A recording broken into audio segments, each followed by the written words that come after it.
कर लू, चुप हो जा। देखिए भैया, बॉयज लो भाई प्लीज चुप हो जाओ, ठीक है। एक बार रिवाइज करा दूंगा तो चीजें आसान रहेंगी आपके लिए।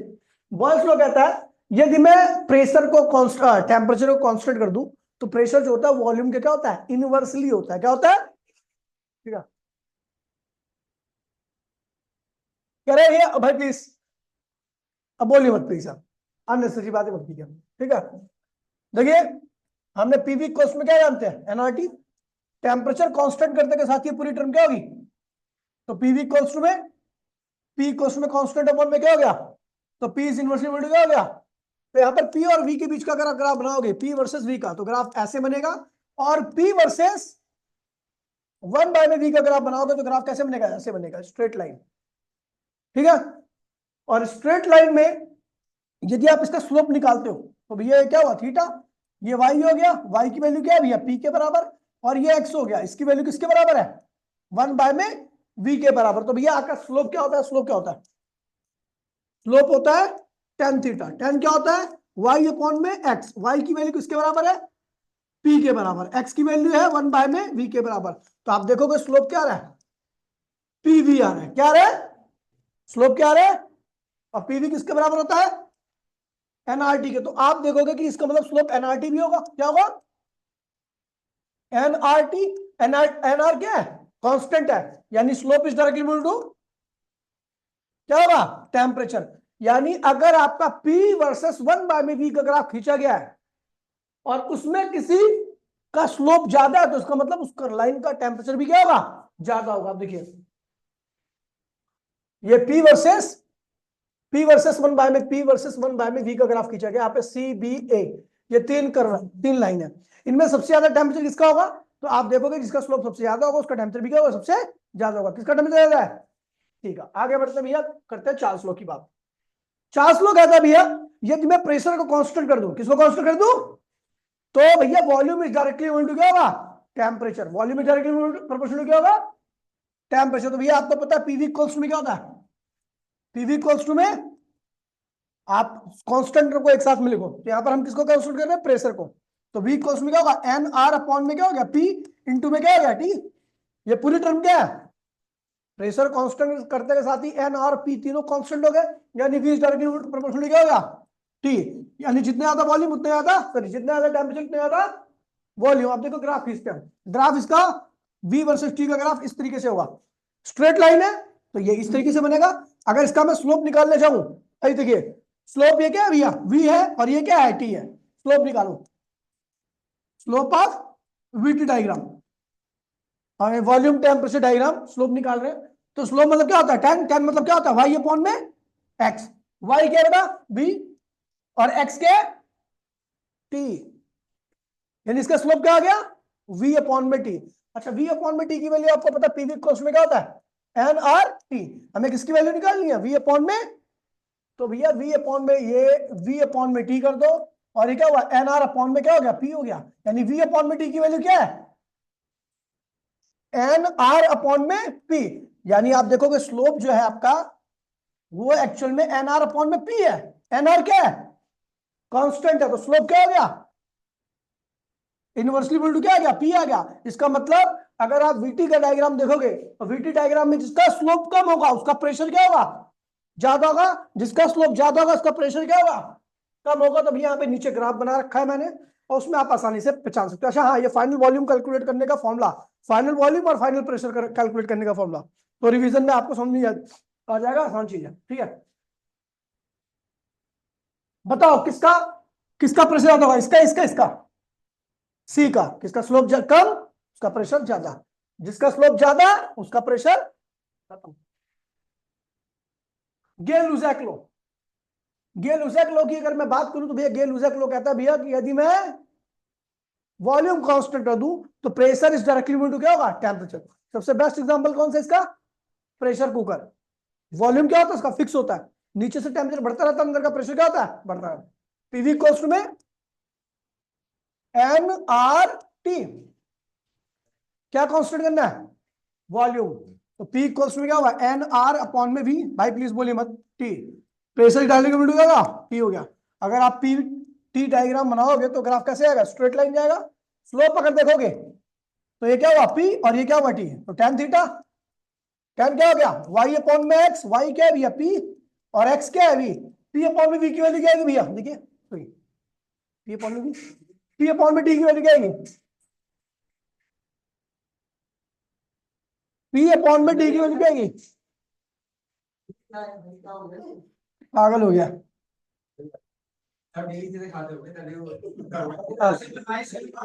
इसकी खाता ही नहीं हूं मैं।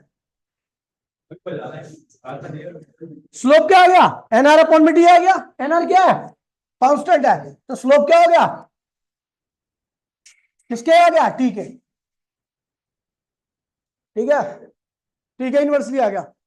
यानी अगर आपका गेल-लुजैक लॉ में पीटी डायग्राम में दिख गया, क्या दिख गया, और किसी का स्लोप कम है तो उसका टेम्परेचर क्या होगा, और किसी का स्लोप ज्यादा है तो उसका टेम्परेचर क्या होगा, बोलिए भाई प्लीज, भाई प्लीज।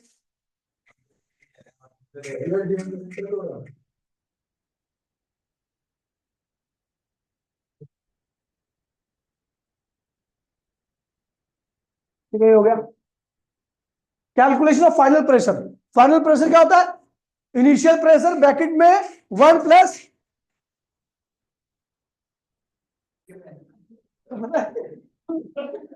तू घर जाएगा ना, मैं कॉल करके कहूंगा कि भैया आज निखिल कहाँ था।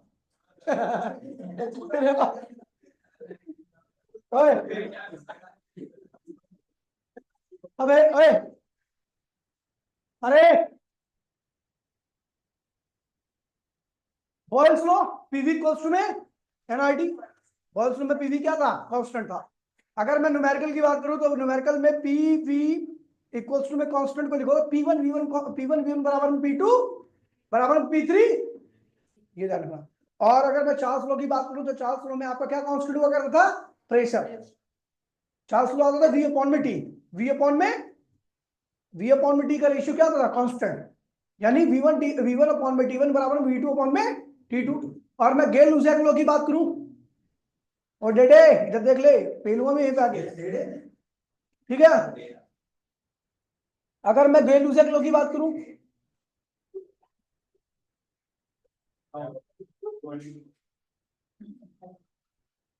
गेल-लुजैक लॉ में क्या कांस्टेंट था, बता दीजिए, बता, वॉल्यूम कांस्टेंट था, प्रेशर और टेम्परेचर क्या थे variable, temperature directly equal to क्या था, प्रेशर। स्लोप क्या है इसका, P अपॉन में T, और वो क्या था कांस्टेंट। और P अपॉन में T को अगर न्यूमेरिकल करेंगे P1 अपॉन में T1 बराबर में P2 अपॉन में T2, ये ध्यान रखना। Perfect gas equation, ideal gas equation, perfect gas बोले तो ideal gas, PV equals to में एनआरटी होता है। डेरिवेशन देखनी है भाई प्लीज, अब यहां से थोड़ा सा दिमाग खोल के चलना, क्योंकि यहाँ पे बहुत सारी ऐसी चीजें आपको देखने को मिलेंगी, ठीक है, जो बार बार आपके लिए रिपीट होंगे, लेकिन आप भूल जाओगे बार बार, ध्यान रखना। पहले हम इसकी डेरिवेशन करें, तो ये दो लॉ से होती है, एक बॉयल्स लॉ और दूसरा एक चार्ल्स लॉ। बॉयल्स लॉ क्या कहता है, V is inversible to P, और चार्ल्स लॉ कहता है V is directly equal to P। Combine करो तो V is directly equal to P upon में क्या आ जाएगा, T आ जाएगा, क्रॉस सॉरी T अपॉन में P आ जाएगा, ठीक है। उसके बाद अगर आप देखोगे तो इस प्रोपोर्शनैलिटी साइन को हटाओ, क्या करो, तो यहाँ पे कांस्टेंट का इस्तेमाल होगा, किसका होगा, कांस्टेंट। कांस्टेंट जैसे आया तो आप देखोगे इस कांस्टेंट की वैल्यू क्या आती है, इस कांस्टेंट की वैल्यू हमने निकाली तो क्या, पी वी अपॉन में टी। अगर मैं एसटीपी पे, एसटीपी पे प्रेशर क्या होता है आर्यन, एसटीपी प्रेशर क्या होता है, 1 एटीएम कितना होता है, वॉल्यूम कितना होता है 22.4 लीटर, और टेम्परेचर कितना होता है 273 केल्विन, यानी 0 डिग्री सेल्सियस। क्या होता है, सॉल्व करोगे तो आर की जो वैल्यू आने वाली कितनी वाली है, 8.31, 8, इस कांस्टेंट का नाम देता हूं मैं आर, जिसको हम कहते हैं आइडियल गैस कांस्टेंट। हमेशा एसटीपी पे चाहे कोई सी भी गैस हो, एसटीपी पे हमेशा उसकी वैल्यू यही आएगी, आर की वैल्यू, लेकिन आइडियल गैस होनी चाहिए, कैसी होनी चाहिए। अब एक चीज देखिए भाई प्लीज, तो हमने देखा पीवी अपॉन में टी का जो वैल्यू आ रही है क्या आ रही है, आर आ रही है, तो क्या आएगा पीवी इक्वल्स टू में क्या हुआ आर टी। तो भैया ये होगी आइडियल गैस इक्वेशन फॉर 1 मोल, क्या होगी, एन मोल के लिए क्या होगा एनआरटी हो गया, नहीं हो गया, ठीक है, ये n मोल के लिए आइडियल गैस इक्वेशन, कोई दिक्कत तो नहीं है। अब आगे बढ़ते हैं भैया। अब इसमें कुछ चीजें हैं। मैंने बोला कि 1 ग्राम गैस है, उसका मोलर मास क्या है, m है। 1 ग्राम गैस है, मोलर मास क्या है, देखो गिवन मास क्या है 1 ग्राम, मोलर मास क्या है m नॉट। तो मोल क्या हुआ, गिवन मास अपॉन में, तो m की वैल्यू आ गई 1 अपॉन में m, 1 अपॉन में, तो बेटा इसके यहां पे पीवी इक्वल्स टू में 1 अपॉन में m आर टी। और जब r अपॉन में m करोगे, r क्या है आइडियल गैस कांस्टेंट, m क्या है मोलर मास, तो इसका रेशियो आपको देता है स्मॉल आर टी। ये होगी आइडियल गैस इक्वेशन फॉर 1 ग्राम। किसके लिए आ गई आइडियल गैस इक्वेशन फॉर 1 ग्राम। अच्छा अब देखिए जरा इसको थोड़ा, हम इसको और थोड़ा सिंप्लीफाई करते हैं। तो ठीक है, ये आइडियल गैस इक्वेशन फॉर कहां गई 1 ग्राम, ठीक है। अच्छा भाई प्लीज देखिए, अब एक टर्म बनाया है बोल्ट्जमैन कांस्टेंट, क्या है देखिए, आपको पता है आर क्या है, आर क्या है ideal gas constant for 1 mole, ideal gas constant for, ठीक है, ये हो गया आर। लेकिन अगर मैं इसको लिखूं तो ये 1 मोल के लिए आइडियल गैस कांस्टेंट है, तो मैं कह दूं अगर केबी क्या है 1 मॉलिक्यूल का आइडियल गैस कांस्टेंट है, किसका, 1 मॉलिक्यूल का आइडियल कांस्टेंट कौन है केबी, क्या है केबी बोले तो बोल्ट्जमैन कांस्टेंट।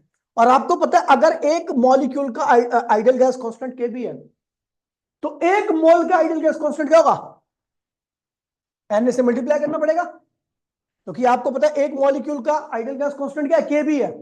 तो 1 मोल में कितने मॉलिक्यूल होते हैं एन, तो एन मॉलिक्यूल का क्या होगा, एन मॉलिक्यूल का क्या होगा केबी इंटू में, और हम जानते हैं एक मोल के मॉलिक्यूल का मास आइडियल गैस कांस्टेंट क्या होता है आरबी होता है। देखिए एक मॉलिक्यूल का आइडियल गैस कांस्टेंट क्या है केबी, 1 मोल का कितना हो जाएगा एन इंटू में केबी। तो आपको पता है ये भी तो क्या है 1 मोल का आइडियल गैस कांस्टेंट है ना, यानी आर और केबी इंटू में एन क्या होते हैं सेम होते हैं, तो केबी क्या आ जाएगा आर अपॉन में एन। ये हो गया भैया ideal gas constant for 1 molecule, ideal gas constant for 1 molecule. अब हमने क्या किया देखो, ध्यान दीजिए बेटा, हम जानते हैं पीवी इक्वल्स टू में क्या होता है एनआरटी, क्या होता है पीवी इक्वल्स टू में क्या होता है एन क्या होता है मोल। मोल का फॉर्मूला अगर आपको याद होगा तो ए लिखे इधर देख, गिवन नंबर अपॉन में एवोगाड्रो नंबर, ये भी तो होता मोल।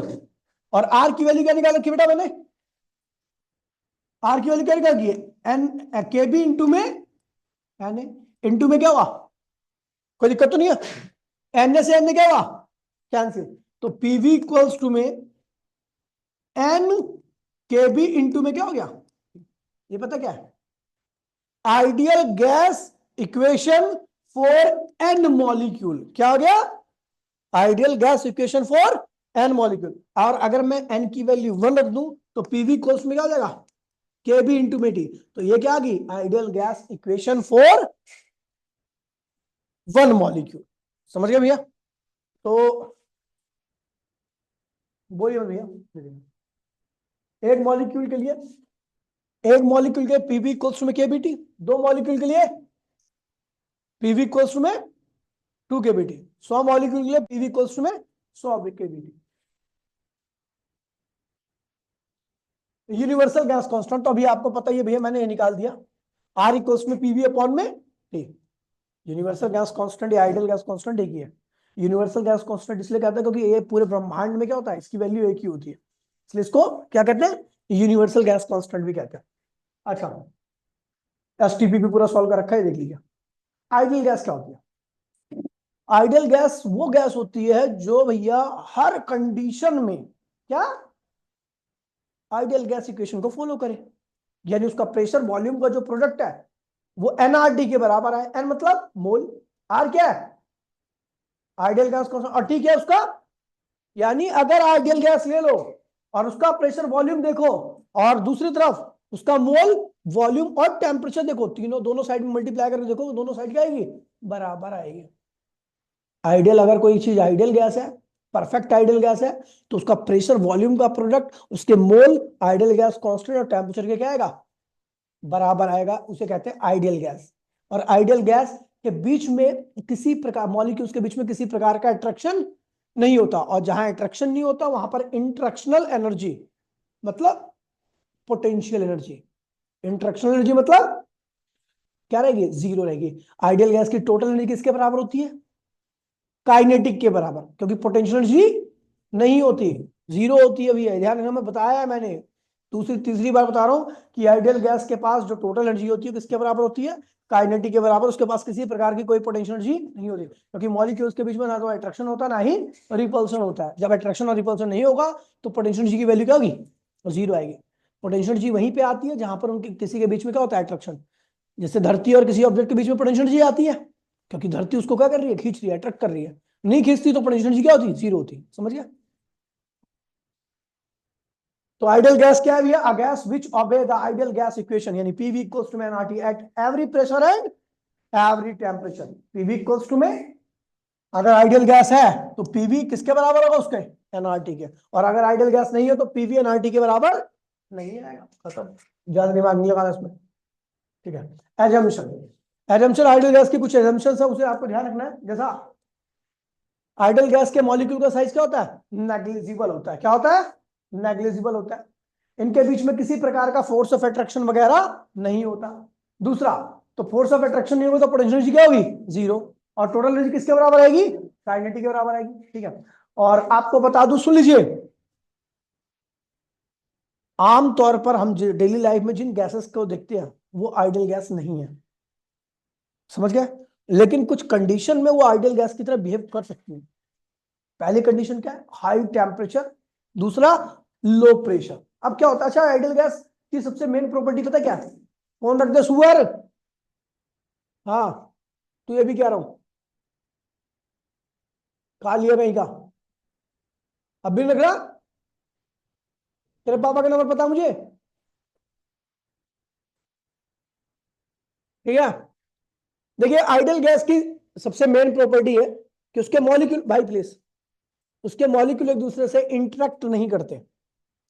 अगर मुझे किसी गैस को आइडियल गैस की तरह बिहेव कराना है तो मैं क्या करूंगा कि उनके मॉलिक्यूल भी एक दूसरे को इंटरेक्ट ना करे, और इंटरेक्ट ना करे मॉलिक्यूल, इसके लिए मुझे क्या करना पड़ेगा, कि उनको दूर दूर करना पड़ेगा, क्या करना पड़ेगा, और मॉलिक्यूल दूर दूर कब होते हैं, जब उनका टेम्परेचर क्या हो, ज्यादा हो, या प्रेशर क्या हो, क्योंकि प्रेशर ज्यादा हमेशा मॉलिक्यूल को पास पास में लाता है, और जो मॉलिक्यूल पास पास में होते हैं वो उनके बीच में क्या होगा, इंट्रैक्शन होगा, इंट्रैक्शन होगा तो पोटेंशियल एनर्जी होगी होगी, तो वो रियल गैस नहीं, आइडियल गैस नहीं कहलाएगी, समझ गया। तो अगर किसी भी रियल गैस को आइडियल गैस जैसा बिहेव कराना है तो उसका टेम्परेचर ज्यादा कर दो ताकि उनके बीच में दूरी क्या हो जाए, क्योंकि टेम्परेचर बढ़ाने से क्या होता है दिव्या, टेम्परेचर बढ़ाने से क्या होता है, वॉल्यूम बढ़ता है, क्या होता है, और वॉल्यूम बढ़ने से मॉलिक्यूल्स के बीच में सेपरेशन क्या होता है, बढ़ जाता है, और मॉलिक्यूल्स के बीच में जैसे सेपरेशन बढ़ता है वैसे ही क्या होता है, इंट्रैक्शन कम हो जाता है, इंट्रैक्शन कम होगा तो पोटेंशियल क्या हो जाएगी उनके बीच में,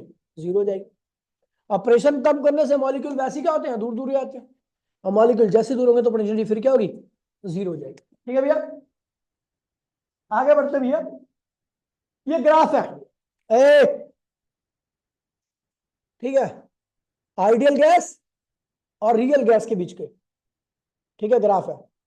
अब एक चीज देखिए भैया प्लीज, पहला ग्राफ देखिए, मुझे पता है कि एक रियल गैस आइडियल गैस की तरह कब बिहेव करती है, जब टेम्परेचर ज्यादा हो या कम हो, जब ज्यादा हो या कम हो, आइडियल गैस और रियल गैस दोनों एक जैसा बिहेव कब करेंगे, जब टेम्परेचर क्या हो, ज्यादा हो, ज्यादा होगा तो वॉल्यूम ज्यादा होगा, वॉल्यूम ज्यादा होगा तो गैस के बीच में दूरी क्या होगी, ज्यादा होगी, गैस के बीच में दूरी ज्यादा होगी तो इंट्रैक्शन क्या होगा, कम होगा, और इंट्रैक्शन कम होगा तो भैया कैसा बिहेव करेगी, आइडियल। अब हमने क्या किया, हमने ग्राफ खींचा, यहां पर एक बार देखो, एक कर्व एक डॉटेड है, एक लाइन क्या है, सॉलिड है, दूसरी क्या है, डॉटेड है, सॉलिड वाली लाइन क्या आइडियल गैस की है, किसकी है, डॉटेड वाली लाइन क्या है, डॉटेड वाली लाइन है आपकी आइडियल गैस की, और सॉलिड वाली लाइन क्या है, रियल गैस की। सुन लीजिए, जब ये दोनों कर्व एक दूसरे के क्लोज रहेंगे तो इसका मतलब रियल गैस और आइडियल गैस एक जैसा बिहेव कर रही है, तो टेम्परेचर क्या होगा, कम या ज्यादा, ज्यादा, मैंने कहा रियल गैस आइडियल गैस की तरह कब बिहेव करती है, लो टेम्परेचर पे या हाई टेम्परेचर पे। अगर दोनों कर्व रियल गैस का और आइडियल गैस का पीवी डायग्राम का कर्व क्लोज है एकदम, तो इसका मतलब रियल गैस कैसे बिहेव कर रही है, आइडियल की तरह। इसका मतलब क्या हुआ भैया, समझ गए समझ गए, टेम्परेचर क्या है ज्यादा है। और जहां पर रियल गैस कर्व और आइडियल गैस कर्व दोनों दूर दूर है, इसका मतलब रियल गैस आइडियल गैस से डिफरेंट है, इसका मतलब वहां पे टेम्परेचर क्या होगा, कम होगा। मॉलिक्यूल पास पास में होंगे, उनके बीच में इंटरेक्शन हो रहा होगा, पोटेंशियल एनर्जी होगी। समझ गए, ये हो गया आपका बॉयल्स लॉ। समझ गए। तो बॉयल्स लॉ को अगर आपको, बॉयल्स लॉ में अगर आपको बताना है, ग्राफ दिया होगा, पूछेगा भैया कहाँ का टेम्परेचर ज्यादा है, तो आप वहीं का टेम्परेचर ज्यादा बताओगे जहां पे रियल गैस कर्व और आइडियल गैस कर्व एक दूसरे क्या होंगे, पास में होंगे। क्या होंगे, और वहां का टेम्परेचर कब होगा, जब दोनों एक दूसरे से क्या होंगे, दूर दूर होंगे। समझ गया। फिर आता है भैया ये क्वेश्चन है, चूज द करेक्ट ऑप्शन। आपको भाई निखिल तू आ गया, इधर आ, बात मत कर यार, थोड़ा तो सिंसियर बन जा, ठीक है। ये कर्व दे रखा, कौन सा दे रखा, वीटी कर्व, यानी बॉयल्स लॉ पे दे रखा है। तो यहाँ पे तीन कर्व है अपने, एक में एक पहला कर्व जो है वो T1 टेम्परेचर को, दूसरा T2 और तीसरा T3 को दिखा रहा है। तो हमने क्या किया भैया, इसमें पूछ रखा कौन सा टेम्परेचर सबसे ज्यादा होगा। तो अब देखिए भैया यहाँ पर तो आपको आइडियल गैस रियल गैस दे रखी है, यहाँ पे तीन अलग अलग कर्व दे रखे हैं, उसमें बताना आपको टेम्परेचर कौन सा ज्यादा है। तो हमने क्या किया भैया, पीवी डायग्राम है नहीं, तो हमने एक लाइन खींच दी, और लाइन खींचते के साथ ही एक लाइन जो खींची है वो तीनों कर्व के लिए प्रेशर की वैल्यू क्या होगी है, सेम। देखो जैसे ही मैंने लाइन खींची, तो इस कर्व के लिए प्रेशर, इस कर्व के लिए प्रेशर, इसका सबके लिए प्रेशर क्या होगा, सेम। और अगर मैं प्रेशर कांस्टेंट कर दूं, तो चार्ल्स लॉ वैल्यू आ जाता है। चार्ल्स लॉ कहता है भैया अगर प्रेशर कांस्टेंट है तो volume is directly proportional to temperature. तो भैया वॉल्यूम सबसे ज्यादा किसका है, तो इसका टेम्परेचर क्या होना चाहिए सबसे, और वॉल्यूम सबसे कम किसका है, तो टेम्परेचर सबसे कम इसका होना चाहिए। बोले हाँ, हो गया क्वेश्चन, जेई का क्वेश्चन है। चार्ल्स लॉ, ओए चार्ल्स लॉ, चार्ल्स लॉ में, अरे बस काटे मारो वहीं आगे। चार्ल्स लॉ में क्या कांस्टेंट था, प्रेशर कांस्टेंट था, volume is directly equal to क्या था, टी था। ग्राफ खींचा था, स्ट्रेट लाइन गया था। अब यही चीज यहां पर ही बोल रहा है कि जिस केस में, अब देखो यहां पर प्रेशर की बात होगी, किसकी बात होगी, हमें पता है कि रियल गैस आइडियल गैस की तरह कब बिहेव करती है बेटा, जब प्रेशर क्या हो, कम हो।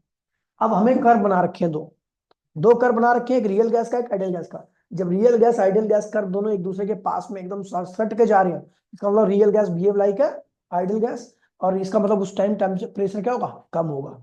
समझ गए, ये आपको किससे पता लगेगा, चार्ल्स लॉ से, पी वीटी डायग्राम में। समझ गए, तो ये ध्यान रखना, ये बहुत अच्छे डायग्राम है और काफी ज्यादा हेल्पफुल है हमारे लिए। ठीक है, यहाँ पे लिखा हुआ है नोट में, मैंने बता रखा है आपको कि इन सारे ऊपर केस में हमने देखा कि रियल गैस और आइडियल गैस का बिहेवियर जब एक दूसरे से मैच करने लगता है, जब प्रेशर या तो बहुत कम हो या टेम्परेचर क्या हो, बहुत ज्यादा हो।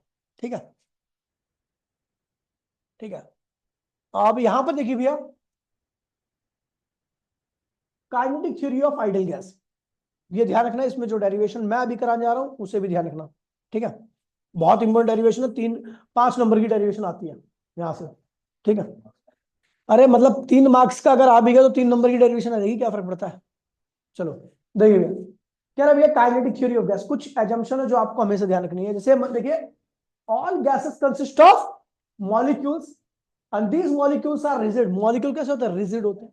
दूसरा, इलास्टिक होते हैं, सबकी शेप क्या होती है, एक जैसी होती है, सबका मास भी क्या होता है, एक जैसा होता है, लेकिन अलग अलग गैस का अलग अलग होता है। एक गैस का सब कुछ सेम होगा, लेकिन डिफरेंट गैस का अलग होगा।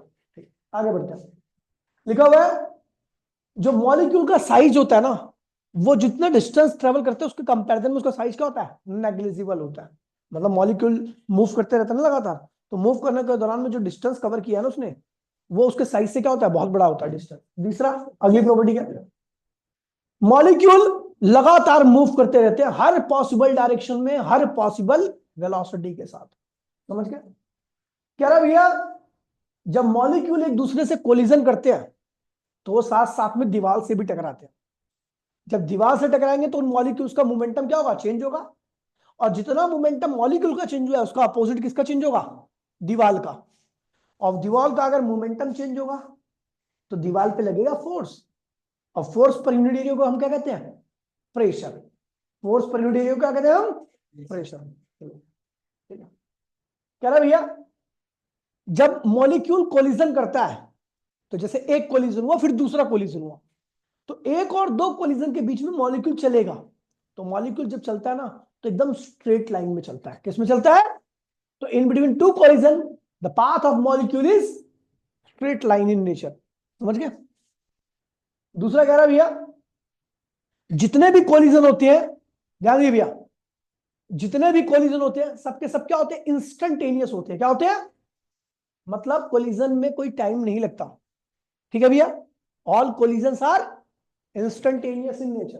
ठीक है भैया, कह रहा भैया अगला और सबसे मेन प्रॉपर्टी है आठवां, कि भैया हमें पता है मॉलिक्यूल लगातार मूव करते रहते हैं, लेकिन उसके बावजूद भी कंटेनर के अंदर हर एक जगह पर मॉलिक्यूल की संख्या क्या होती है, सेम रहती है। मॉलिक्यूल की डेंसिटी क्या रहती है, सेम रहती है। ये एजम्पशंस आपको ध्यान रखनी है। किसके बारे में, काइनेटिक थ्योरी ऑफ गैस के बारे में। ठीक है भैया, ये सारी एजम्पशन बहुत काम की है, इसे आप ध्यान रखोगे तो आपके आगे भी काम आएगी। डेरिवेशन देखिए भैया, बहुत आसान डेरिवेशन है, और आप मेरे साथ इस डेरिवेशन को कॉपी निकाल लो, करो। ठीक है भैया, कॉपी निकाल लो भाई, समझे कर, मेरी भी मजबूरी यार, मैं क्यों लगा, तू अभी तुझे पढ़ने में दिक्कत हो रही है, मैं इससे पहले 4 बैच पढ़ा चुका हूं, सोच। अंकित भैया को भी दे इस्लामी।